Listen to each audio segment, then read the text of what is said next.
أعوذ بالله من الشيطان الرجيم. بسم الله الرحمن الرحيم.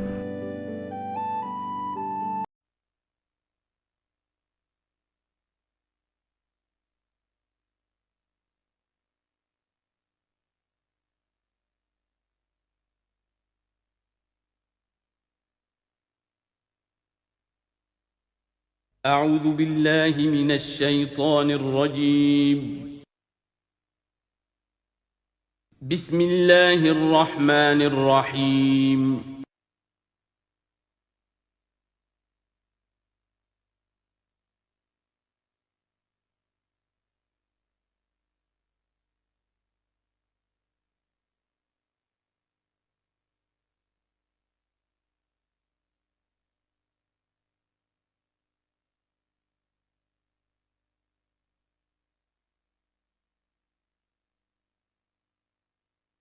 ما ننسخ من آية أو ننسها نأت بخير منها أو مثلها ألم تعلم أن الله على كل شيء قدير ألم تعلم أن الله له ملك السماوات والأرض وما لكم من دون الله من ولي ولا نصير صدق اللہ العظیم۔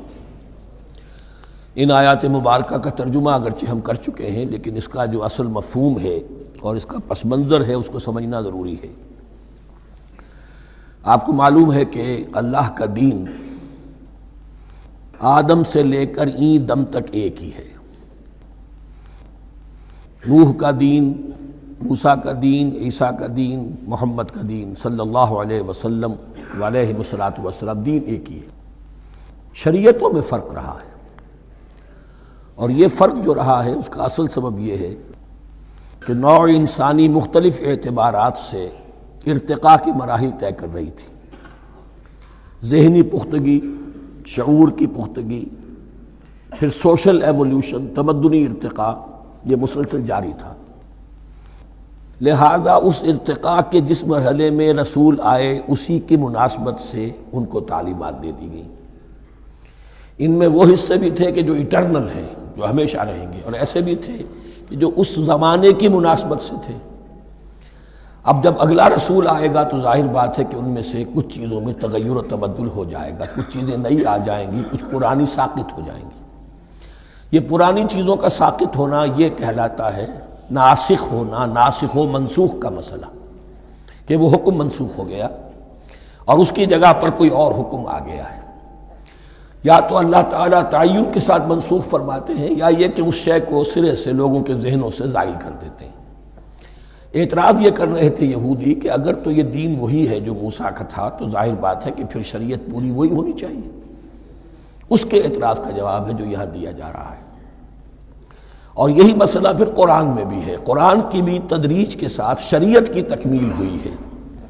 جیسا کہ میں نے پہلے عرض کیا تھا، شریعت کا بلو پرنٹ آپ کو سورہ بقرہ میں مل جائے گا آگے چل کر، لیکن شریعت کی تکمیل ہوئی ہے سورہ مائدہ میں۔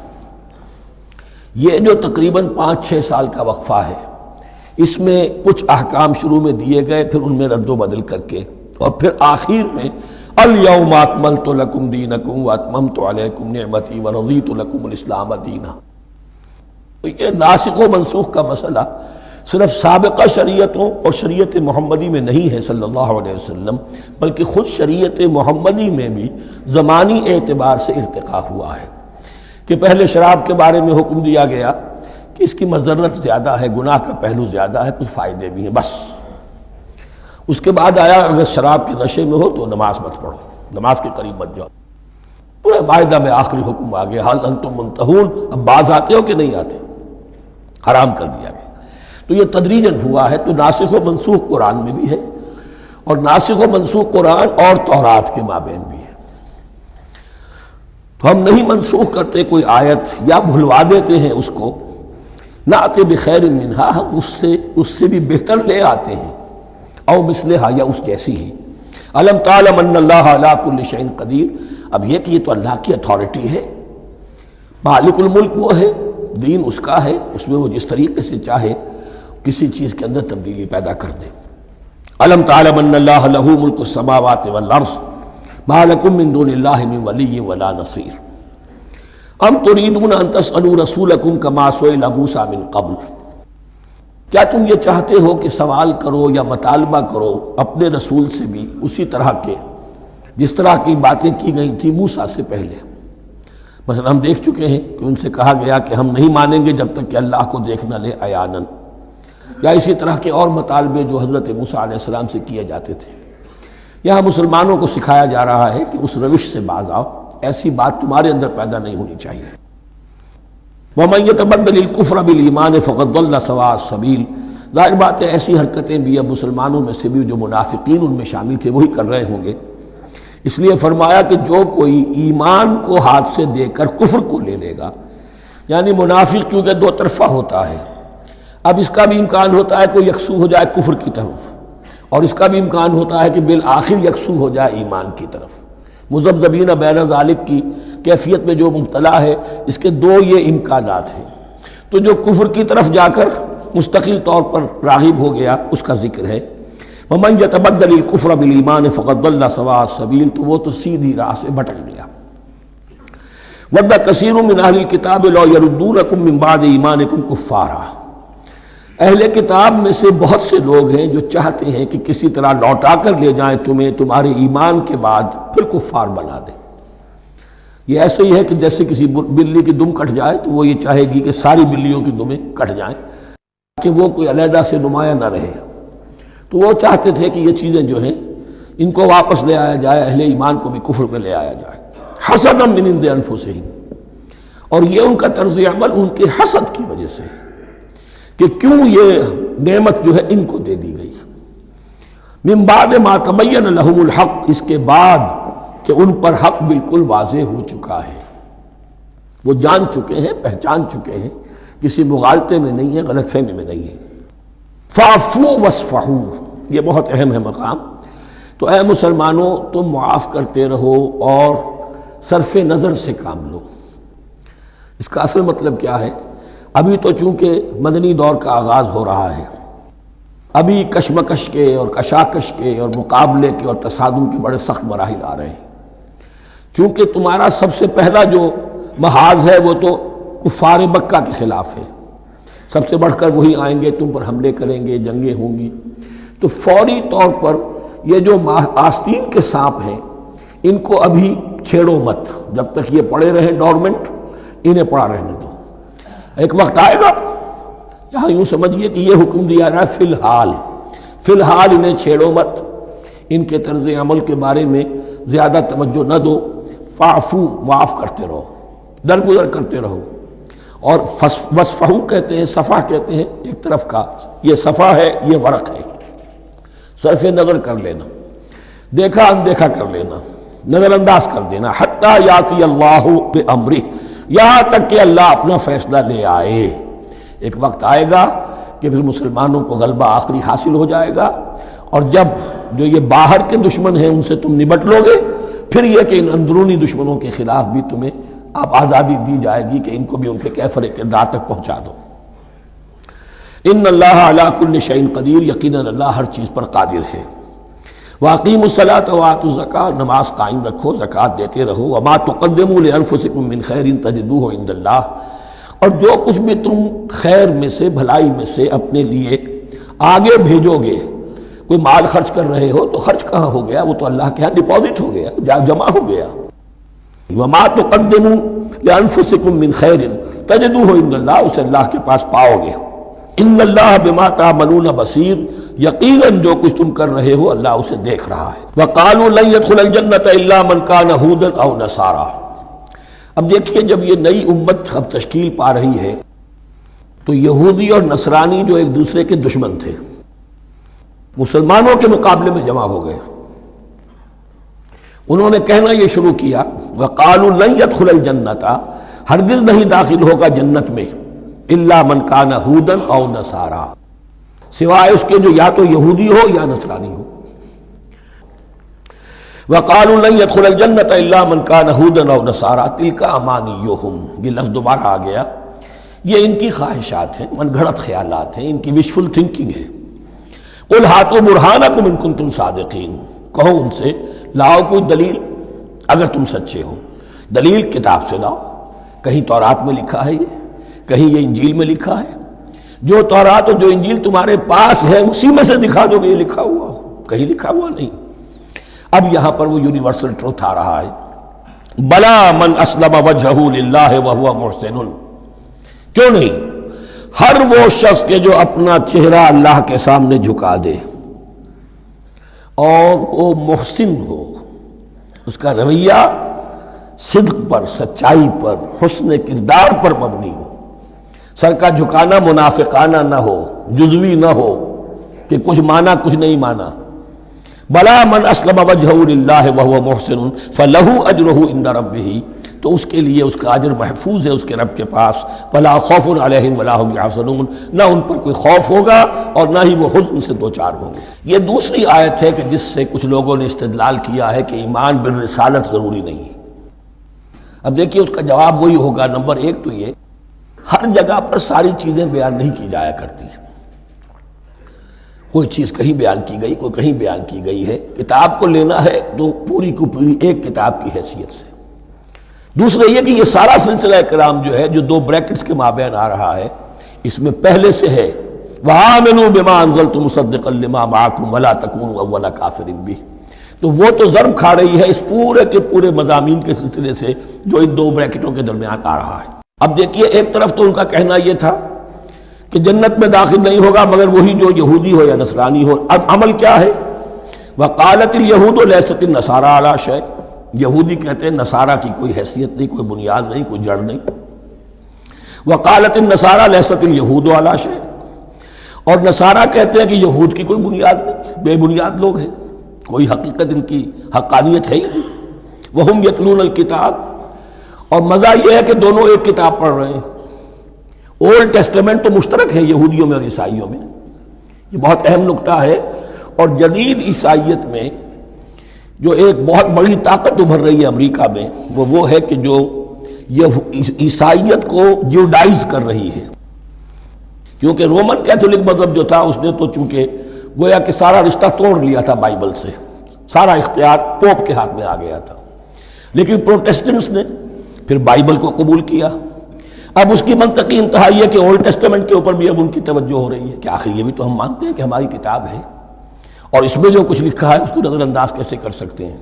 ہم نے جو ایک سیمینار کیا تھا امریکہ میں، جس میں ایک یہودی عالم بھی آئے تھے، ایک عیسائی بھی آئے تھے، اور مسلمانوں کی طرف سے بھی ہمارے ایک ساتھی نے بات کی تھی، تو وہاں ایک یہودی عالم نے کہا کہ اس وقت اسرائیل کو سب سے بڑی سپورٹ جو مل رہی ہے وہ ان عیسائیوں سے مل رہی ہے امریکہ میں سے، کہ جو اس وقت ایونجلسٹ کہلاتے ہیں وہاں پر، اور جو ایک بڑا فرقہ بن کر ابھر رہے ہیں۔ بہرحال یہ ان کا طرز عمل ہے۔ وَهُمْ يَتْلُونَ الْكِتَابَ، اور وہ دونوں کے دونوں کتاب کے پڑھنے والے ہیں۔ كَذَلِكَ قَالَ الَّذِينَ لَا يَعْلَمُونَ مِثْلَ قَوْلِهِمْ، اسی طرح کہا تھا ان لوگوں نے کہ جو کچھ بھی نہیں جانتے انہی کی سی بات کہی تھی، یعنی یہ اشارہ ہے مشرکین مکہ کی طرف۔ فَاللَّهُ يَحْكُمُ بَيْنَهُمْ يَوْمَ الْقِيَامَةِ فِيمَا كَانُوا فِيهِ يَخْتَلِفُونَ، تو اللہ تعالیٰ فیصلہ کر دے گا ان کے مابین قیامت کے دن ان تمام باتوں کا جن میں کہ یہ اختلاف کر رہے تھے۔ وَمَنْ أَظْلَمُ مِمَّنْ مَنَعَ مَسَاجِدَ اللَّهِ أَنْ يُذْكَرَ فِيهَا اسْمُهُ وَسَعَىٰ فِي خَرَابِهَا۔ اب دیکھیے یہاں جو بقیہ یہ آیات آ رہی ہیں، اگرچہ خطاب تو ہے وہ بریکٹس کے مابین، خطاب میں بنی اسرائیل، لیکن اب یہاں کچھ ریفرنسز اہل مکہ کی طرف شروع ہو گئے ہیں، اور اس کے بعد سے حضرت ابراہیم کا تذکرہ آئے گا، پھر تحویل قبلہ کا ذکر آئے گا۔ تحویل قبلہ میں ظاہر بات ہے کہ وہ قبلہ جو ہے وہ مشرکین مکہ کے قبضے میں تھا اس وقت، اس حوالے سے ریلیونٹ کچھ مضامین جو ہیں اس کی تمہید باندھی جا رہی ہے۔ یہ ساری تمہید ہے جو آگے آنے والا مضمون ہے تحویل قبلہ، جو علامت تھی اس بات کی کہ اب وہ سابقہ امت مسلمہ معزول کر دی گئی اور نئی امت محمد صلی اللہ علیہ وسلم اس مقام پر نصب کر دی گئی، انسٹال کر دی گئی۔ اس کے حوالے سے جو مسئلے اٹھیں گے، اسی لیے قال الذین لا یعلمون مثل قولہم، میں نے عرض کیا کہ یہ مشرکین مکہ کی طرف اشارہ ہے۔ ومن اظلم ممن منع مساجد اللہ یذکر فیہا اسمہ، اس سے بڑھ کر ظالم کون ہوگا جو اللہ تعالیٰ کی مسجدوں سے لوگوں کو روکے کہ وہ اس میں اس کا نام لے سکے۔ چونکہ مشرکین مکہ نے مسلمانوں کو محروم کر دیا تھا حرم سے، اب وہاں جانے کی ان کو اجازت نہیں تھی، سن 6 میں حضور گئے بھی ہیں، تب بھی یہ کہ صلح حدیبیہ ہو گئی، واپس آنا پڑا، عمرہ کرنے کی اجازت نہیں ملی، سن 7 میں پھر ہوا ہے۔ تو یہ 7 برس بہت شاہ گزرے ہیں محمد الرسول اللہ صلی اللہ علیہ وسلم اور اہل ایمان پر۔ اب یہاں ذکر ہو رہا ہے ان کا، قریش کا۔ وَمَنْ أَظْلَمُ مِمَّنْ مَنَعَ مَسَاجِدَ اللَّهِ أَن يُذْكَرَ فِيهَا اسْمُهُ وَسَعَىٰ فِي خَرَابِهَا، اور وہ اس کی تخریب میں لگے ہوئے ہیں۔ یہ خراب تخریب، یہ تخریب 2 طرح کی ہوتی ہے، ایک ظاہری تخریب ہوتی ہے، کسی مسجد کو گرا دینا، اور ایک ظاہری نہیں باطنی معنوی ہوتی ہے۔ وہ جو تخریب ہے وہ یہ ہے کہ توحید کے بجائے اسے شرک کا اڈا بنا دیا ہے۔ وہ تو دنیا کے بت قدوں میں پہلا وہ گھر خدا کا، ہم اس کے پاسباں ہیں، وہ پاسباں ہمارا، 360 بت رکھ دیے گئے اس گھر میں لا کر، جو ابراہیم نے تعبیر کیا تھا توحید خالص کے لیے۔ وَسَعَىٰ فِي خَرَابِهَا، یہ لفظ ذرا نوٹ کر لیجئے، یہ ایک حدیث میں بھی آیا ہے، بڑی دلدوز حدیث ہے، اور میں چاہتا ہوں کہ آپ اسے ذہن میں رکھیں۔ حضور نے فرمایا یوشک ان یاتی علی الناس زمان، اندیشہ ہے کہ لوگوں پر یعنی میری امت پر ایک زمانہ ایسا بھی آ جائے گا، اب گنتے جائیے، لا یبقى من الاسلام الا اسمہ، اسلام میں سے اس کے نام کے سوا کچھ نہیں بچے گا، ولا یبقى من القرآن الا رسمہ، قرآن میں سے اس کے رسم الخط، الفاظ اور حروف کے سوا کچھ نہیں بچے گا، اسی کی اللہ تعالیٰ نے ضمانت دی ہے، یہ محفوظ رہے گا رسم عثمانی۔ مساجدہم عامرۃ، ان کی مسجدیں آباد تو بہت ہوں گی، وہی خراب من الہدی، ہدایت سے خالی ہو جائیں گے، یہ خراب کے لفظ سے، ہی خراب من الہدی، وعلماؤہم شر الناس تحت ادیم السماء، اور ان کے علماء آسمان کی چھت کے نیچے کی بدترین انسان ہیں، من عندہم تخرج الفتنۃ وفیہم تعود، فتنہ انہی کے اندر سے برآمد ہوگا، انہی میں گھس جائے گا، یعنی ان کا کام فتنہ انگیزی، مخالفت، جنگ و جدال، بھڑکانا، اپنے اپنے فرقے کے لوگوں کے جذبات کو بھڑکاتے رہنا اور مسلمانوں کے اندر اختلافات کو ہوا دینا، یہی ان کا کام رہ جائے گا۔ آج جن کو ہم علماء کہتے ہیں ان کی عظیم اکثریت اس کیفیت سے دوچار ہو چکی ہے۔ جب مذہب اور دین پیشہ بن جائے تو کوئی خیر اس میں باقی نہیں رہتا۔ یہ دین اور مذہب پیشہ نہیں تھا، اسلام میں کوئی پیشوائیت نہیں، اسلام میں کوئی پاپائیت نہیں، اسلام میں کوئی برہمنزم نہیں، اسلام تو ایک کھلا، ہر شخص کتاب اللہ پڑھے، ہر شخص عربی سیکھے، ہر شخص کو امامت کے قابل ہونا چاہیے، ہر شخص اپنی بچی کا نکاح خود پڑھائے، ہر شخص اپنے والد کا جنازہ خود پڑھے۔ یہ جو ہم نے پیشہ بنا دیا ہے اور پھر انہیں پیسے دیتے، ظاہر بات ہے کہ پھر اس پیشے کے اندر تو پیشے میں عیب نہیں، رکھیے نہ فرہاد کو نام، پھر تو پیشہ میں تو جو کچھ پیشہ ورانہ چشمکیں ہوتی ہیں اور جو خباثتیں ہوتی ہیں وہ آتی ہیں۔ لیکن ساتھ ہی یہ بات واضح رہے کہ علماء حق سے دنیا خالی نہیں ہوگی، علماء حق بھی ہیں، لیکن کسی کے ماتھے پر لکھا ہوا نہیں ہوتا کہ یہ علماء حقانی میں سے اور یہ علماء سو میں سے ہے۔ باقی یہ صحیح بات ہے کہ اکثریت ادھر جا چکی ہے، ورنہ امت کا بیڑا غرق نہ ہوتا، سیدھی سیدھی بات۔ یہ بیڑا غرق ہوا ہے تو آخر کوئی سبب ہے۔ اولئک ما کان لہم ان یدخلوها الا خائفین، ایسے لوگوں کو تو سوائے اس کے ان کا کوئی مقام نہیں ہے کہ انہیں داخل ہونے کی بھی اجازت نہیں ہونی چاہیے اس میں، یعنی اللہ کی مسجدوں میں، مگر خوف زدہ ہو کر، ڈر کر۔ لہم فی الدنیا خزی، کے لیے دنیا میں بھی رسوائی اور ذلت ہے، لہم فی الآخرۃ عذاب عظیم، اور آخرت میں ان کے لیے عذاب عظیم ہے۔ وللہ المشرق والمغرب، اب دیکھیے تمہید ہو رہی ہے تحویل قبلہ کے لیے۔ اب ظاہر بات ہے کہ بڑی حساس جو ہے وہ ایک کیفیت تھی یہ، تو یروشلم کے ساتھ جن کو دلچسپی تھی اور ان کے دلوں میں اس کی عقیدت تھی، مکہ مکرمہ اور بیت اللہ کے ساتھ جن کو دلچسپی تھی اور ان کے دلوں میں اس کی عقیدت تھی، تو اس حوالے سے یہ قبلہ بدلنا، اور 2 دفعہ بدلا ہے قبلہ۔ پہلے آ کے مدینے میں حضور نے یروشلم کی طرف 16 مہینے نماز پڑھی اور پھر تحویل قبلہ ہوا، تو اب اس میں کئی امتحان ہو گئے، وہ آگے آ جائے گا، لیکن اس کی تمہید باندھی جا رہی ہے۔ للہ المشرق والمغرب، مشرق اور مغرب سب اللہ کے ہیں، یعنی اگر ہم رخ کرتے ہیں مغرب کی طرف تو اس کے معنی یہ نہیں ہے کہ اللہ مغرب میں ہے، معاذ اللہ، اللہ تو جہت سے، مقام سے، ماورا ماورا وراء الورا، تو یہ ہے کہ ایک یکسانیت پیدا کرنے کے لیے، اجتماعی رنگ دینے کے لیے ایک چیز کو قبلہ بنا دیا، علامت ہے۔ غالب نے ٹھیک کہا ہے، قبلے کو اہل نظر قبلہ نما کہتے ہیں۔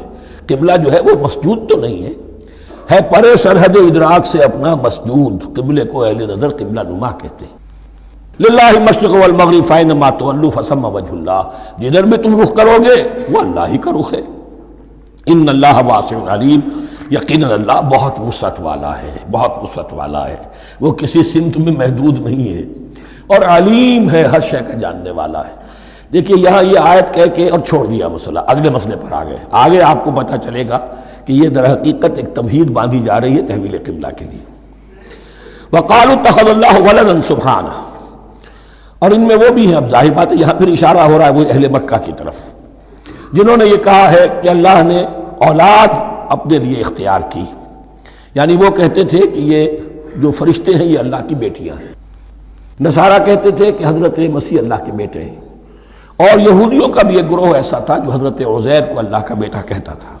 بل لہ ما فی السماوات والارض، نہیں، آسمانوں اور زمین میں جو کچھ ہے اسی کی ملکیت ہے، سب مخلوق ہیں، مملوک ہیں، خالق اور مالک صرف وہ ہے۔ کل لہ قانتون، اور سب کے سب اس کے فرما بردار ہیں، بڑے سے بڑا رسول، بڑے سے بڑا ولی، بڑے سے بڑا فرشتہ، بڑے سے بڑے اجرام سماویہ، سب کل لہ قانتون۔ بدیع السماوات والارض، وہ آسمان اور زمین کو پیدا کرنے والا ہے بغیر کسی شے کے۔ یہ ابداع اور خلق، ان میں فرق ہے۔ ابداع، بلکہ شاہ ولی اللہ دہلوی نے حجت اللہ البالغہ کا جو پہلا چیپٹر ہے اس کو یہی 3 عنوان دیے ہیں۔ اللہ تعالیٰ کے افعال بنیادی طور پر 3 ہیں، ابداع، خلق، تدبیر۔ ابداع ہے جسے انگریزی میں کہتے ہیں کریشن ایکس نہیلو، عدم محض سے کچھ بنا دیا، کچھ نہیں تھا اور بنا دیا، کن فیکون، یہ ابداع ہے۔ خلق ہے اب ایک چیز سے دوسری چیز بنانا، گارے سے انسان بنایا، یہ تخلیق ہے، آگ سے جن بنا، یہ تخلیق ہے، نور سے فرشتے بنا، یہ تخلیق ہے۔ تو ابداع، بدیع وہ ہے کہ جس نے نئی چیز، اسی لیے بدعت ہمارے ہاں کہلاتی ہے وہ شے جو دین میں نہیں تھی اور خام خواہ لا کے شامل کر دی گئی، جس کی کوئی جڑ بنیاد دین میں نہیں ہے، وہ بدعت ہے۔ اس سے یہ لفظ بدیع السماوات والارض، وَإِذَا قَضَىٰ أَمْرًا فَإِنَّمَا يَقُولُ لَهُ كُن فَيَكُونُ، اس کی شان تو یہ ہے کہ جب وہ کسی معاملے کا فیصلہ کر لیتا ہے تو بس کہتا ہے کہ ہو جا، اور وہ ہو جاتی ہے۔ وَقَالَ الَّذِينَ لَا يَعْلَمُونَ لَوْلَا يُكَلِّمُنَا اللَّهُ وَتَأْتِينَا آیَةٌ، اور کہا ان لوگوں نے جو علم نہیں رکھتے، یہاں پھر وہی مشرکین مکہ کی طرف روح سخن ہے، کیوں نہیں بات کرتا ہم سے اللہ، اور کیوں نہیں کوئی لے آتا ہمارے پاس کوئی نشانی۔ یہ میں عرض کر چکا ہوں، یہ مضمون جو ہے کہ ان کا مطالبہ تھا بہت شدت کے ساتھ کہ کوئی معجزے ویسے ہی دکھاؤ جیسے تم کہتے ہو کہ عیسیٰ نے دکھائے تھے، موسیٰ نے دکھائے تھے، تو ہمارے یہ مطالبے پورے کر دو، ہم مان لیں گے۔ یہ ذکر آئے گا سورہ انعام میں اور پھر سورہ بنی اسرائیل میں۔ كَذَلِكَ قَالَ الَّذِينَ مِن قَبْلِهِمْ مِثْلَ قَوْلِهِمْ، اسی طرح کی باتیں جو لوگ ان سے پہلے آئے تھے وہ بھی کہتے رہے۔ تشابہت قلوبہم، ان کے دل ایک دوسرے سے مشابہ ہو گئے ہیں۔ قد بینا الآیات لقوم یوقنون، اور ہم نے تو اپنی آیات کو واضح کر دیا ہے ان لوگوں کے لیے جو یقین کرنا چاہیں۔ انا ارسلناک بالحق بشیرا ونذیرا، اے نبی ہم نے آپ کو بھیجا ہے حق کے ساتھ بشیر اور نذیر بنا کر۔ بنیادی حیثیت آپ کی یہ ہے کہ آپ اہل حق کو بشارت دیں، فراح و ریحان و جنت نعیم، فسلام لک من اصحاب الیمین، یہ بشارت دیجئے۔ اور جو غلط راستے پر جائیں، کفر کریں، منافقت میں مبتلا ہوں، ملحد ہوں اور بدعملی کریں، ان کو آپ خبردار کر دیجئے کہ جہنم ان کے لیے تیار کر دی گئی ہے۔ آپ کا کام دعوت ہے، ابلاغ ہے، تبلیغ ہے، نصیحت ہے۔ وَلَا تُسْأَلُ عَنْ أَصْحَابِ الْجَحِيمِ، آپ سے سوال نہیں کیا جائے گا جہنمیوں کے بارے میں کہ اے محمد یہ کیوں جہنم میں پہنچ گئے، ہم نے تمہیں بھیجا تھا، تمہارے ہوتے ہوئے یہ جہنمی کیوں ہو گئے؟ نہیں، یہ آپ کی ذمہ داری نہیں ہے۔ کون جنت میں جانا چاہتا ہے، کون جہنم میں جانا چاہتا ہے، یہ آدمی کا اپنا فیصلہ ہے۔ آپ کا کام ہے کہ حق کو واضح کر دیں، ہاں وضاحت میں کمی نہ رہ جائے، حق واضح ہو جائے۔ کوئی اشتباہ نہ ہو، بالکل مبرہن ہو جائے، واضح ہو جائے، بس یہ ذمہ داری آپ کی ہے، اس سے زیادہ نہیں۔ یہ مسئولیت جو ہوتی ہے، انسان اگر اپنی اصل مسئولیت سے زیادہ ذمہ داری اپنے سر پر ڈال لے تو اس سے بھی بہت بڑی بڑی گمراہیاں پیدا ہوتی ہیں، اور اس کا جو تذکرہ ہو رہا ہے بڑی گمراہی تو معاذ اللہ وہ تو ہمارے حوالے سے ہوتی ہے۔ ہمارے ہاں کی بہت سی جماعتیں جو ہیں اسی طرح کی غلطیوں کی وجہ سے وہ غلط راستوں پر پڑ گئی، پوری تحریکیں برباد ہو گئی۔ لیکن یہاں بھی حضور کا معاملہ کیا ہو رہا تھا کہ حضور چاہتے تھے کہ کسی طرح یہ علماء یہود ایمان لے آئے۔ بہرحال حضور کے دل میں رغبت، آخر مکے میں آپ تھے تو دعائیں مانگتے تھے، اے اللہ عمرو بن ہشام اور عمر بن خطاب میں سے کسی ایک کو تو میری جھولی میں ڈال دے۔ تو اسی طرح کی دعا آپ نے کی ہوگی۔ فرمایا وَلَن تَرْضَىٰ عَنْكَ الْيَهُودُ وَلَا النَّصَارَىٰ حَتَّىٰ تَتَّبِعَ مِلَّتَهُمْ۔ اے نبی کسی مغالطے میں نہ رہیے، ہرگز راضی نہیں ہوں گے آپ سے نہ یہ یہودی اور نہ نصرانی، جب تک کہ آپ پیروی نہ کریں ان کی ملت کی۔ لہذا امید منقطع کر لیجیے، اس لیے کہ زیادہ امید ہو تو مایوسی ہو جاتی ہے۔ اقبال نے بہت خوب کہا ہے بندہ مومن کے بارے میں، جس کی امیدیں قلیل، جس کے مقاصد جلیل۔ مقصد اونچا لیکن امید قلیل رکھیے، اللہ چاہے گا تو ہو جائے گا، نہیں چاہے گا تو میرا کام تو اپنی حد تک اپنا فرض ادا کر دینا ہے۔ اس سے زیادہ کی جو ہے خواہش اپنے دل میں پالیں گے، کسی اجلت پسندی میں گرفتار ہو جائیں گے، کہیں دائیں بائیں ہک اور کرک کے ذریعے سے کہیں پہنچنے کی کوشش کریں گے اور اپنے آپ کو بھی برباد کر دیں گے۔ لن ترضى عنك اليهود ولا النصارى حتى تتبع ملتهم قل ان هدى الله هو الهدى، کہہ دیجئے دیکھو ہدایت تو ہے اللہ کی ہدایت۔ وَلَئِنِ اتَّبَعْتَ أَهْوَاءَهُمْ، اور نبی آپ بھی کان کھول کر سن لیں، اگر آپ نے ان کی خواہشات کی پیروی کی، یہاں ہم جوڑ دیں گے الفاظ بالفرض بفرض محال، اگر آپ نے ان کی خواہشات کی پیروی کی کہ کچھ چلو لے دو کر معاملہ کر لو، کچھ ان کی بات مانو، کچھ اپنی بات منوا لو۔ یہ مکے میں بھی قریش کی طرف سے بھی آیا تھا کہ کچھ اپنی بات منوا لیجئے، کچھ ہماری مانی، کمپرومائز کیجئے۔ اب ظاہر بات ہے کہ یہاں اب یہود کے ساتھ یہی معاملہ ہے۔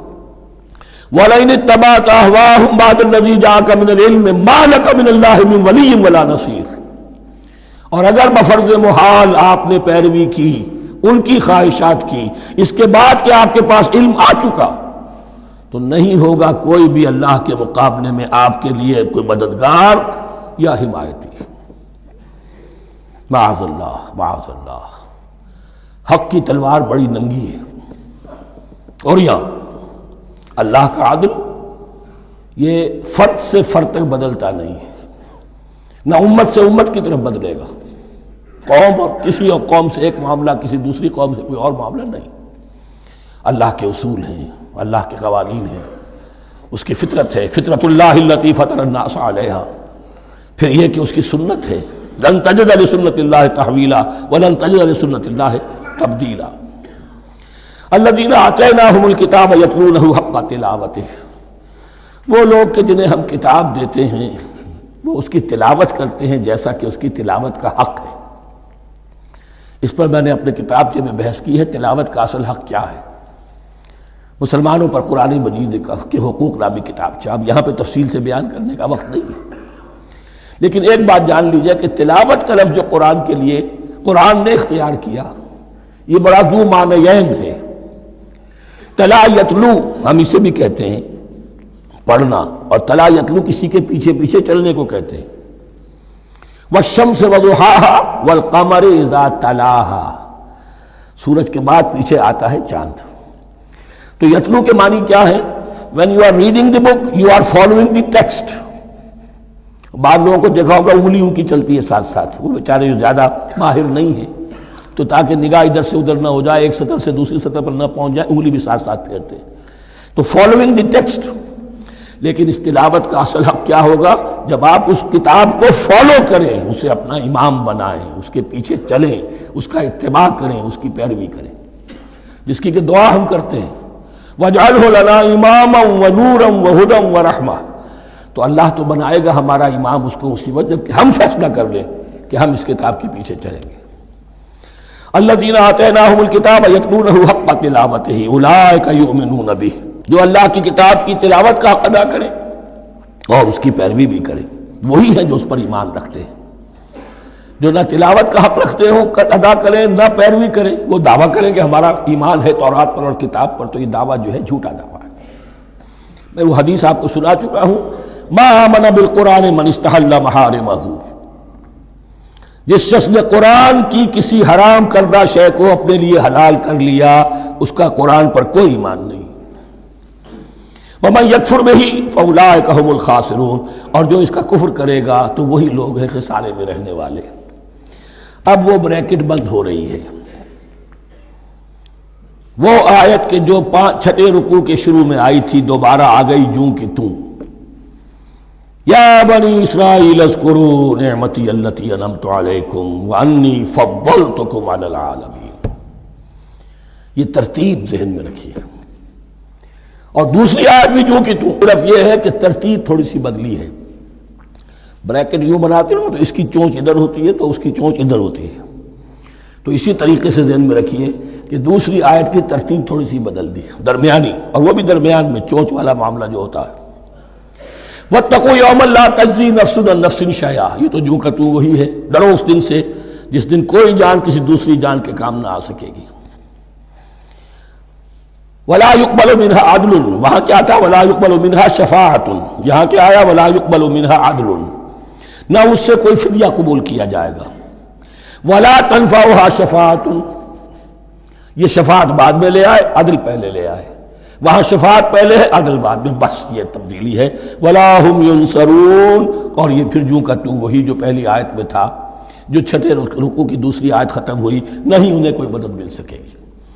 یہ جو حصہ تھا جو تقریباً 10 رکوعوں پر مشتمل تھا، سورہ بقرہ کے 18 رکوع کہ جن میں روح سخن ہے سابقہ امت مسلمہ کی طرف، 4 رکوع بڑے عموم کے حامل تھے، لیکن بین السطور وہاں بھی اشارے موجود تھے، روح سخن جو تھا وہ بنی اسرائیل کی طرف۔ 10 رکوعوں میں صراحت کے ساتھ ساری گفتگو انہی سے ہے، الا یہ کہ ایک جگہ مسلمانوں سے خطاب کر لیا، کچھ آخر میں اہل مکہ کا تذکرہ بھی ہو گیا۔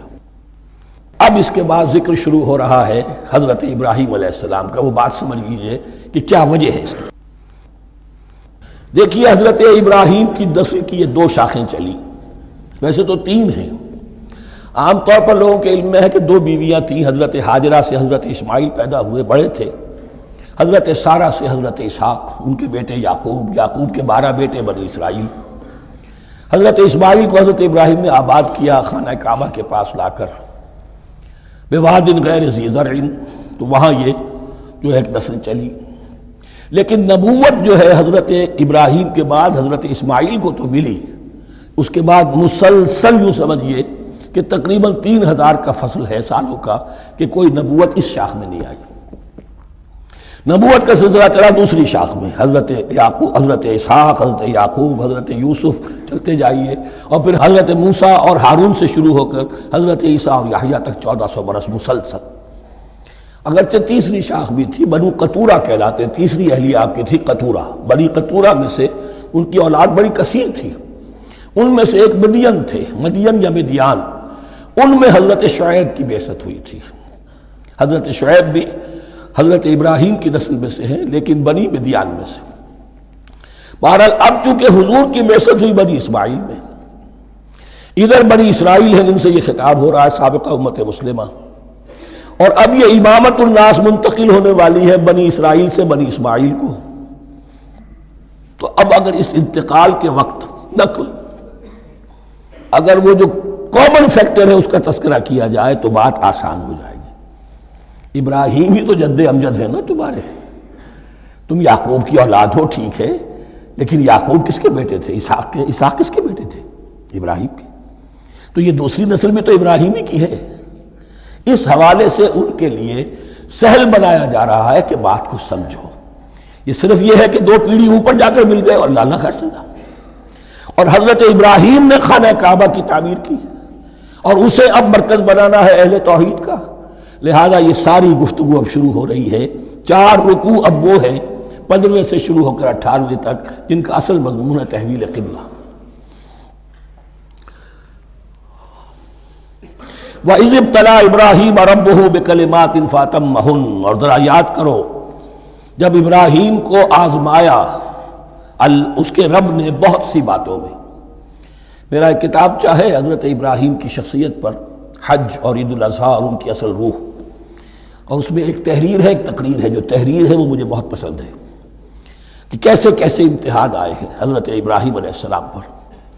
فَأَتَمَّهُنَّ، اب یہ ایک جملے میں ایک پوری داستان ہے، اس نے ان سب کو پورا کیا، سب میں پاس ہو گیا، ہر امتحان سے کامیابی کے ساتھ with flying colors ہر امتحان سے نکلے۔ قال انی جاعلک للناس اماما، تب ہم نے کہا اے ابراہیم اب میں تمہیں نوع انسانی کا امام بنانے والا ہوں۔ قال ومن ذریتی، انہوں نے کہا اور میری نسل کے بارے میں بھی یہ وعدہ ہے کہ نہیں؟ قال لا ینال عہد الظالمین، فرمایا میرا یہ عہد ظالموں سے متعلق نہیں ہوگا۔ مطلب کیا ہوا کہ تمہاری نسل میں سے جو صاحب ایمان ہوں گے، نیک ہوں گے، سیدھے راستے پر چلیں گے، ان سے ہمارا وعدہ ہے، لیکن نسلیت کی بنیاد پر نہیں ہے کہ جو بھی تمہاری نسل میں سے لازماً وہ اس وعدے کا مصداق بن جائے۔ وَإِذْ جَعَلْنَا الْبَيْتَ مَثَابَةً لِلنَّاسِ وَأَمْنًا، اور یاد کرو جب کہ ہم نے گھر کو، اپنے گھر کو، بیت اللہ کو قرار دے دیا لوگوں کے لیے زیارت کی جگہ، لوٹ کر آؤ، حج کرو، مثابۃ للناس وامنا، اور اسے امن کا گھر قرار دے دیا۔ واتخذوا من مقام ابراہیم مصلی، اور ہم نے حکم دیا کہ مقام ابراہیم کو اپنی جائے نماز بنا لو، نماز پڑھنے کی جگہ بنا لو۔ آج کل تو بعض علماء نے یہ کہا ہے کہ مقام ابراہیم سے مراد کوئی خاص پتھر نہیں ہے، بلکہ اصل میں وہ تو پوری جگہ جو تھی وہ مقام ابراہیم، حضرت ابراہیم وہاں آباد ہوئے تھے۔ لیکن صحیح بات وہی ہے جو ہمارے سلف سے چلی آ رہی ہے، روایات پختہ ہیں اس کے بارے میں کہ یہ جس طریقے سے حجر اسود جنت سے آیا ہے، ایسے ہی یہ بھی ایک پتھر تھا کہ جو جنت سے لایا گیا حضرت ابراہیم کے لیے جب وہ تعمیر کر رہے تھے، کوئی اور ذرائع تو ابھی تھے ہی نہیں، اس کے اوپر وہ کھڑے ہوتے تھے اور یہ پتھر ہی اونچا ہوتا جاتا تھا خود۔ اب جیسے جیسے تعمیر اوپر جا رہی ہے تو اس کے لیے یہ پتھر اونچا ہوتا تھا، وہ پتھر ہے جو مقام ابراہیم اب بھی محفوظ ہے، اور وہاں پر پھر طواف کر کے کعبے کا مکمل، پھر اس کے آس پاس جو ہے 2 رکعت جو ہے وہ ادا کی جاتی ہے نماز۔ وَعَهِدْنَا إِلَىٰ إِبْرَاهِيمَ وَإِسْمَاعِيلَ أَن طَهِّرَا بَيْتِيَ لِلطَّائِفِينَ وَالْعَاكِفِينَ وَالرُّكَّعِ السُّجُودِ، اور ہم نے عہد لے لیا تھا ابراہیم اور اسماعیل سے کہ تم دونوں ہمارے اس گھر کو، بیتیا میرے اس گھر کو پاک رکھو۔ اب یہ تطہیر بھی دونوں طرح کی ہوگی، ظاہری صفائی بھی ہو، گند نہ ہو، تاکہ زائر آئیں تو ان کے دلوں میں جو کدورت پیدا نہ ہو، کوفت نہ ہو، کھلی فضا ہو، صاف رکھو۔ اور تطہیر باطنی، وہاں توحید کا چرچا ہو، کوئی اور کفر اور شرک جو ہے وہ نہ آنے پائے۔ ان طہرا بیتی للطائفین والعاکفین، طواف کرنے والوں کے لیے، اعتکاف کرنے والوں کے لیے، والرکع السجود، اور رکوع اور سجود کرنے والوں کے لیے۔ وَإِذْ قَالَ إِبْرَاهِيمُ رَبِّ اجْعَلْ هَٰذَا بَلَدًا آمِنًا وَارْزُقْ أَهْلَهُ مِنَ الثَّمَرَاتِ مَنْ آمَنَ مِنْهُمْ بِاللَّهِ وَالْيَوْمِ الْآخِرِ، اور یاد کرو جب کہ ابراہیم نے کہا تھا اے میرے پروردگار اس گھر کو امن کی جگہ بنا دے، اور اس کے رہنے والوں، اس کے ہاں آباد ہونے والوں کو یعنی بنی اسماعیل کے لیے ان کو رزق عطا فرما، میووں کا اور پھلوں کا۔ من آمن منہم باللہ والیوم الآخر، اب یہاں حضرت ابراہیم خود رک گئے کہ میں اپنی ساری اولاد کے لیے یہ دعا نہ کروں، اس لیے کہ وہاں روک دیا گیا تھا لا ینال عہد الظالمین۔ تو جو بھی ان میں سے ایمان اور عمل صالح والے ہوں اور یوم آخر پر ایمان رکھتے ہوں، اجعل هذا البلد آمنا وارزق اهله من الثمرات من آمن منهم بالله واليوم الآخر۔ اب یہاں دیکھیے اللہ تعالیٰ نے گویا کہ ہم کہیں گے ازرہ شفقت مسکراتے ہوئے گویا کہ فرمایا کہ ابراہیم قال ومن کفر، تمہاری اولاد میں سے جو کفر کرے گا فأمتعه قلیلا، اس کو بھی میں دنیا کا ساز و سامان تو دوں گا، امامت میں شامل نہیں کر سکتا، لیکن یہ کہ دنیاوی طور پر مال و متاع جو ہے وہ ان کو بھی میں دوں گا۔ ومن کفر فأمتعه قلیلا ثم اضطره الى عذاب النار، ہاں پھر اسے کشاں کشاں لے آؤں گا جہنم کے عذاب کی طرف، وبئس المصیر، اور وہ بہت ہی بری جگہ ہے لوٹنے کی۔ وَإِذْ يَرْفَعُ إِبْرَاهِيمُ الْقَوَاعِدَ مِنَ الْبَيْتِ وَإِسْمَاعِيلُ، اور یاد کرو جب کہ ابراہیم اٹھا رہے تھے ہمارے گھر کی بنیادوں کو، اور اسماعیل، باپ بیٹا دونوں لگے ہوئے تھے۔ یہاں لفظ جو قواعد آیا ہے اس کو نوٹ کیجئے، قواعد قاعدے کی جمع ہے اور یہ بنیادوں کو کہا جاتا ہے، اور اس میں اشارہ ہے حضرت ابراہیم اصل معمار اور بانی نہیں ہے کعبے کے، کعبہ بنایا ہے حضرت آدم نے۔ ان اول بیت وضع للناس للذی ببکۃ، پہلا گھر۔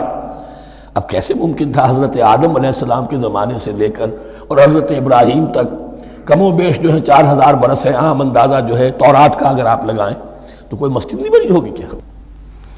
یہ پہلا گھر ہے، پہلا وہ گھر خدا کا۔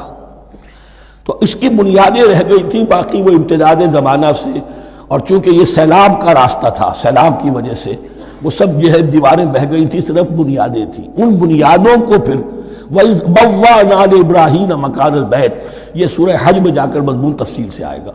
اب میں آئے گا کہتا ہوں، آ چکا ہے حقیقت کے اعتبار سے، اس لیے کہ یہ ساری مکی صورتیں ہیں جو نازل ہو چکی ہیں سورہ بقرہ سے بہت پہلے۔ تو جب وہ ان بنیادوں کو اٹھا رہے تھے تو دعائیں مانگ رہے تھے، ربنا تقبل منا انک انت السمیع العلیم، اے رب ہماری اس کوشش کو، ہماری اس مشقت کو، محنت کو قبول فرما۔ باہر گھر بنا رہے ہیں، پتھر اٹھا اٹھا کر لا رہے ہیں، حضرت اسماعیل کی عمر اس وقت لگ بھگ 13 برس ہے، ہاتھ بٹا رہے ہیں۔ ربنا تقبل منا انک انت السمیع العلیم، اے رب ہماری اس کوشش کو شرف قبول عطا فرما، یقیناً تو سب کچھ سننے والا اور جاننے والا ہے۔ ربنا وجعلنا مسلمین لک، اور اے رب ہمیں اپنا فرما بردار بنائے رکھ۔ نوٹ کیجئے ابراہیم کہہ رہے ہیں، تو میں اور آپ اگر مطمئن ہو جائیں کہ میری موت لازماً حق پر ہوگی تو بہت بڑا دھوکہ ہے۔ ڈرتے رہنا چاہیے، اللہ کی پناہ طلب کرتے رہنا چاہیے۔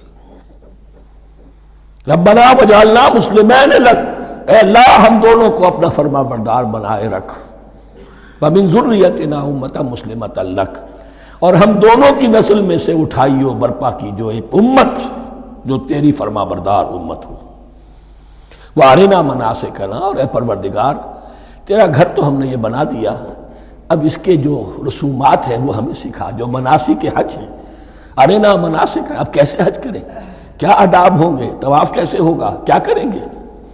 وتب علینا، اور ہم پر اپنی شفقت کی نظر فرما، انک انت التواب الرحیم، یقیناً تو ہی ہے بہت ہی زیادہ توبہ کا قبول فرمانے والا اور شفقت کے ساتھ رجوع کرنے والا اور رحم فرمانے والا۔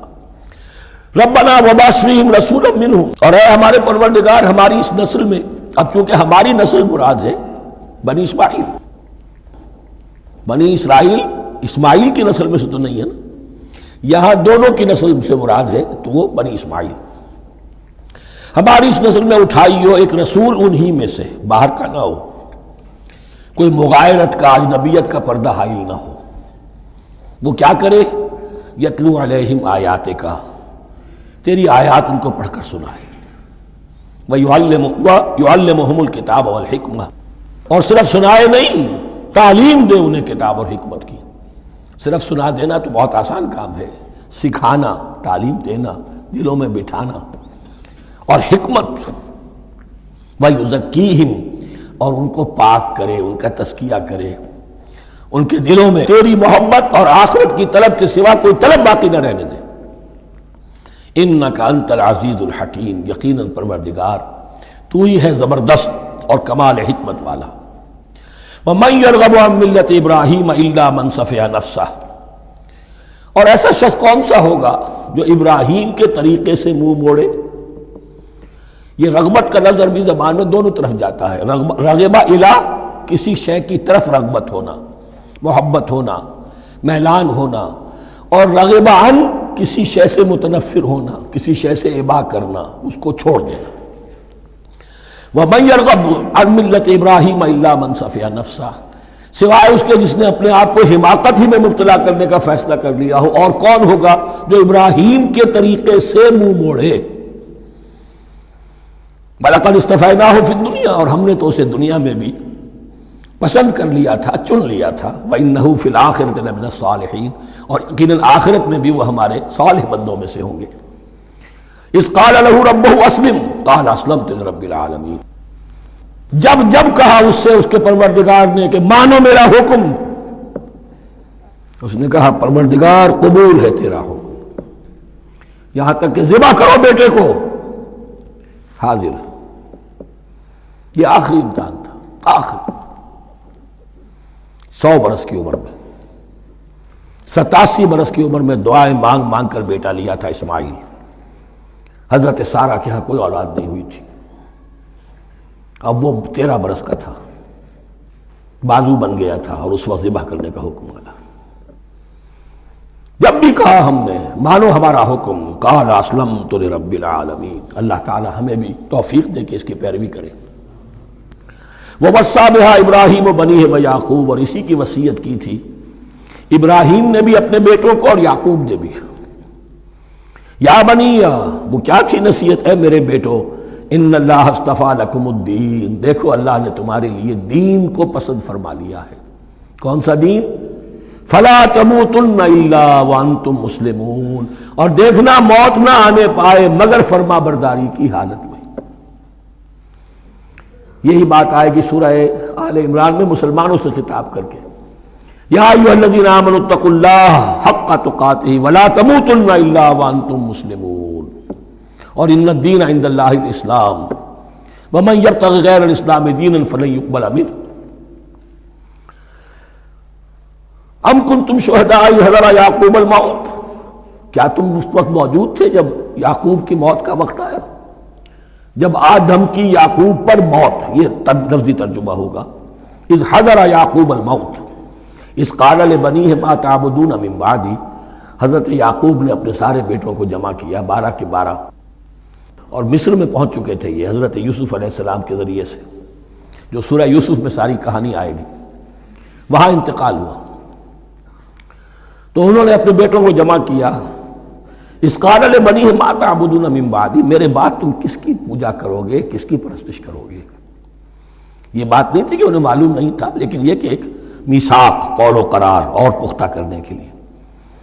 قالوا نعبد الہک و الہ آبائک ابراہیم و اسماعیل و اسحاق، انہوں نے کہا کہ ہم پوجیں گے، بندگی کریں گے، پرستش کریں گے آپ کے معبود کی اور آپ کے آبا ابراہیم، اسماعیل اور اسحاق کے معبود کی، اور یہ کوئی مختلف معبود نہیں ہے، الہ واحدہ، وہ تو ایک ہی الہ ہے۔ وَنَحْنُ لَهُ مُسْلِمُونَ، ہم اس کے لیے اس کے سامنے سر جھکاتے ہیں، اسی کی فرما برداری کا اقرار کرتے ہیں۔ تِلْكَ أُمَّةٌ قَدْ خَلَتْ، یہ آیت 2 مرتبہ آئے گی اسی رکوع میں۔ یہ ایک گروہ تھا انسانوں کا جو گزر گیا، ابراہیم، اسماعیل، اسحاق، یعقوب، ان کی اولاد، قد خلت، وہ گزر گئے۔ لہا ما کسبت ولکم ما کسبتم، ان کے لیے تھا جو انہوں نے کمایا، اور تمہارے لیے ہوگا جو تم کماؤ گے۔ یعنی یہاں پدرم سلطان بود کا کوئی مقام نہیں ہے، ہر شخص کے لیے اپنا عمل، اپنا ایمان، اپنی کمائی۔ وَلَا تُسْأَلُونَ عَمَّا كَانُوا يَعْمَلُونَ، تم سے یہ نہیں پوچھا جائے گا کہ وہ کیا کرتے تھے، تم سے پوچھا جائے گا تم کیا کر کے لائے ہو۔ تو راچے ہے، پدرم سلطان بود تو راچے ہے، تم کیا ہو بھائی، تو اپنی بات کرو، باپ تمہارا سلطان تھا، ہوگا۔ وَقَالُوا كُونُوا هُودًا أَوْ نَصَارَىٰ تَهْتَدُوا، لیکن اس پس منظر میں اب ان کی خباثت کو نمایاں کیا جا رہا ہے کہ یہ تو تھی وصیت ابراہیم کی اور یعقوب کی، اور اس وقت کے یہود و نصارہ کا کیا رویہ ہے؟ قالوا كونوا هودا او نصارى تهتدوا، وہی متحدہ محاذ حضور کے خلاف۔ یا تو یہودی، انہوں نے کہا کہ یا یہودی ہو جاؤ یا نصرانی تو ہدایت پر ہو جاؤ گے۔ قل بل ملت ابراہیم حنیفا، کہہ دیجئے نہیں، بل نتبع، ہم تو نتبع یہاں پر محذوف مانیے، بل نتبع ملت ابراہیم حنیفا، نہیں، ہم تو پیروی کریں گے ابراہیم کے طریقے کی، بالکل یکسو ہو کر۔ وما کان من المشرکین، اور وہ مشرکوں میں سے نہیں تھے۔ قولوا آمنا باللہ، اب یہاں مسلمانوں کو حکم دیا جا رہا ہے۔ دیکھو تم ان کے جو کچھ وہ کہتے ہیں اس کے جواب میں تم یہ کہو، قولوا کہو آمنا باللہ، ہم ایمان رکھتے ہیں اللہ پر، وما انزل الینا، اور جو کچھ نازل کیا گیا ہماری جانب، وما انزل الی ابراہیم و اسماعیل و اسحاق و یعقوب، اور جو کچھ نازل کیا گیا ابراہیم اور اسماعیل اور اسحاق اور یعقوب کی طرف، والاسباط، اور ان کی اولاد کی طرف، وما اوتی موسیٰ و عیسیٰ، اور جو کچھ دیا گیا موسیٰ کو اور عیسیٰ کو، وما اوتی النبیون من ربہم، اور جو کچھ دیا گیا تمام نبیوں کو ان کے رب کی طرف سے، لا نفرق بین احد منہم، ہم ان میں سے کسی کے مابین تفریق نہیں کرتے، ہم سب کو مانتے ہیں۔ دیکھیے ایک ہے تفضیل، کسی کو ایک کو زیادہ افضل سمجھنا دوسرے سے، یہ اور بات ہے، وہ تو سورہ آل عمران میں آئے گا تلک الرسل فضلنا بعضهم علی بعض۔ تفریق یہ کہ ایک کو مانے ایک کو نہ مانے، ان رسولوں میں سے ایک کا انکار سب کا انکار ہے، لا نفرق بین احد منہم ونحن له مسلمون، اور ہم نے تو اسی کی فرما برداری کا قلادہ اپنی گردن میں ڈال دیا ہے۔ فَإِنْ آمَنُوا بِمِثْلِ مَا آمَنْتُمْ، پھر اے مسلمانوں اگر یہ بھی ایمان لائیں یہود اور نصارہ بالکل اسی طرح جیسے تم ایمان لائے ہو، نو کمپرومائز، ٹھیک ٹھیک وہی دین اختیار کریں، وہی راستہ جو کہ محمد کے ذریعے سے تمہیں دیا گیا صلی اللہ علیہ وسلم، فَإِنْ آمَنُوا بِمِثْلِ مَا آمَنْتُمْ بِهِ فَقَدْ اهْتَدَوْا، تب وہ ہدایت پر ہوں گے۔ وَإِنْ تَوَلَّوْا، اور اگر وہ پیٹھ موڑ لیں، فَإِنَّمَا هُمْ فِي شِقَاقٍ، تو اس کے معنی یہ ہیں کہ وہ زدم زدہ میں اور دشمنی کے اندر وہ مبتلا ہو چکے ہیں۔ فَسَيَكْفِيكَهُمُ اللَّهُ، تو اے نبی آپ کے لیے ان کے مقابلے میں اللہ کافی رہے گا، آپ فکر نہ کریں، آپ کسی کمپرومائز کی دعوت کی طرف توجہ ہی نہ دیں، کچھ دو کا معاملہ سوچیں بھی نہ، ان کی مخالفتوں سے آپ مرعوب نہ ہوں، ان کی دھمکیوں کا کوئی اثر نہ لیں۔ فَسَيَكْفِيكَهُمُ اللَّهُ، اللہ کافی رہے گا آپ کے لیے ان سب کے مقابلے میں۔ وَهُوَ السَّمِيعُ الْعَلِيمُ، اور یقیناً وہ سب کچھ سننے والا اور جاننے والا ہے۔ ایسا نہیں ہے کہ اسے معلوم نہ ہو کہ آپ اس وقت کن حالات میں ہیں، کیسی مشکلات میں ہیں، کس طرح کی نازک صورتحال دن بدن جو ہے شکل بدل رہی ہے، لیکن آپ قائم رہیں۔ یہ ہے جگہ جہاں پر خون پڑا ہوا ہے، اس نسخے میں جو حضرت عثمان تلاوت فرما رہے تھے، اور اس وقت باغیوں نے انہیں شہید کیا ہے۔ ان کی زوجہ محترمہ نائلہ، انہوں نے بچانا چاہا ہے تو ان کی انگلیاں کٹ گئیں، اور خون جو ہے وہ فَسَيَكْفِيكَهُمُ اللَّهُ، ان الفاظ پر وہ خون پڑا ہے، وہ دھبا اب بھی موجود ہے۔ وَهُوَ السَّمِيعُ الْعَلِيمُ، اور وہ سب کچھ سننے والا اور جاننے والا ہے۔ صبغۃ اللہ، کیا معنی؟ یہاں پر بھی ایک آپ کو محذوف ماننا ہوگا، اخترنا صبغۃ اللہ، ہم نے تو اختیار کر لیا ہے اللہ کے رنگ کو۔ وَمَنْ أَحْسَنُ مِنَ اللَّهِ صِبْغَةً وَنَحْنُ لَهُ عَابِدُونَ، اور اللہ سے بہتر رنگ کس کا ہوگا، اور ہم تو بس اسی کی بندگی، اسی کی پرستش کرنے والے ہیں۔ قُلْ أَتُحَاجُّونَنَا فِي اللَّهِ وَهُوَ رَبُّنَا وَرَبُّكُمْ، اے نبی ان سے کہیے کہ کیا تم ہم سے محاجہ کر رہے ہو، حجت بازی کر رہے ہو، جھگڑ رہے ہو، دلیل بازی کر رہے ہو اللہ کے بارے میں؟ وَهُوَ رَبُّنَا وَرَبُّكُمْ، وہ تو ہمارا رب بھی ہے تمہارا رب بھی ہے، رب تو ایک ہے، رب بھی ایک، اس کا دین بھی ایک، ہاں شریعتوں میں فرق ہوا ہے۔ قُلْ أَتُحَاجُّونَنَا فِي اللَّهِ وَهُوَ رَبُّنَا وَرَبُّكُمْ وَلَنَا أَعْمَالُنَا وَلَكُمْ أَعْمَالُكُمْ، رب تو ہمارا بھی وہ تمہارا بھی وہ، البتہ ہمارے لیے ہوں گے ہمارے عمل، تمہارے لیے ہوں گے تمہارے عمل۔ وَنَحْنُ لَهُ مُخْلِصُونَ، اور ہم تو اس کے لیے اپنے آپ کو خالص کر لینے والے ہیں۔ یہ ذرا 3 الفاظ یہاں پہ نوٹ کر لیجئے، یہ میرے اور آپ کے لیے لمحہ فکریہ ہیں۔ نحن لہو مسلمون، 136ویں آیت اس پر ختم ہوئی، ہم اس کے سامنے سر تسلیم خم کرتے ہیں، ان میں سے تو ہم بھی شامل ہیں۔ نحن لہو عابدون، آیت نمبر 138، ہم اس کی بندگی کرنے والے ہیں، اسی کی بندگی کرنے والے ہیں۔ تو صرف اسلام نہیں، عبادت اور ٹوٹل عبادت، ٹوٹل بندگی، پوری زندگی میں اس کے ہر حکم کی پیروی اور اطاعت۔ اس سے آگے بات آئی وَنَحْنُ لَهُ مُخْلِصُونَ، یہ عبادت اخلاص کے ساتھ نہیں ہے تو منافقت ہے. اس عبادت سے کوئی دنیا کی منفعت پیش نظر نہ ہو، سوداگری نہیں، یہ عبادت خدا کی ہے. دنیا بنانا، دنیا کمانا، دین کو ذریعہ بنانا، اس سے بڑی اور اس سے گری ہوئی کوئی حرکت نہیں. اخلاص. حضور نے فرمایا من صلی یرائی فقط اشرکا ومن صام یرائی فقط اشرکا ومن تصدق یرائی فقط اشرکا. جس نے نماز پڑھی دکھاوے کے لیے اس نے شرک کیا، جس نے روزہ رکھا دکھاوے کے لیے اس نے شرک کیا، اور جس نے صدقہ خیرات دیا دکھاوے کے لیے اس نے شرک کیا. وَنَحْنُ لَهُ مُخْلِصُونَ نَحْنُ لَهُ مُسْلِمُونَ نَحْنُ لَهُ عَابِدُونَ نَحْنُ لَهُ مُخْلِصُونَ. اللهم ربنا اجعلنا منهم اللهم ربنا اجعلنا منهم. ام تقولون ان ابراہیم و اسماعیل و اسحاق و یعقوب والاسباط كانوا هودا او نصارا. کیا تمہارا کہنا یہ ہے کہ ابراہیم اور اسماعیل اور اسحاق اور یعقوب اور ان کی اولاد یہودی تھے یا نصرانی تھے؟ تم جو کہتے ہو کہ یا یہودی ہو جاؤ یا نصرانی تب ہدایت پاؤ گے، تو ابراہیم یہودی تھے یا نصرانی؟ اور اسحاق اور یعقوب اور یوسف اور موسیٰ اور عیسیٰ یہ کون تھے؟ یہی بات آج مسلمانوں کو سوچنی چاہیے. محمد الرسول اللہ اور ان کے اصحاب دیوبندی تھے یا بریلوی تھے یا اہل حدیث تھے یا شیعہ تھے یا سنی تھے؟ ان تقسیموں سے اوپر ہونے کی ضرورت ہے. اللہ کے ساتھ اخلاص کا تقاضا یہ ہے، ٹھیک ہے ایک فقہی مسلک کے اعتبار سے ایک شخص کسی مسلک کی پیروی کر رہا ہے، لیکن اپنے آپ کو اس سے آئیڈینٹیفائی کرانا اور اس مسلک کو مقدم رکھنا دین پر، اور اس مسلک ہی کے لیے محنت اور مشقت اور بھاگ دوڑ تبلیغ ہو رہی ہے اسی کی، یہ چیز بالکل اس اصل حقیقت کے خلاف ہے کہ جو اللہ کے دین نے ہمیں سکھائی.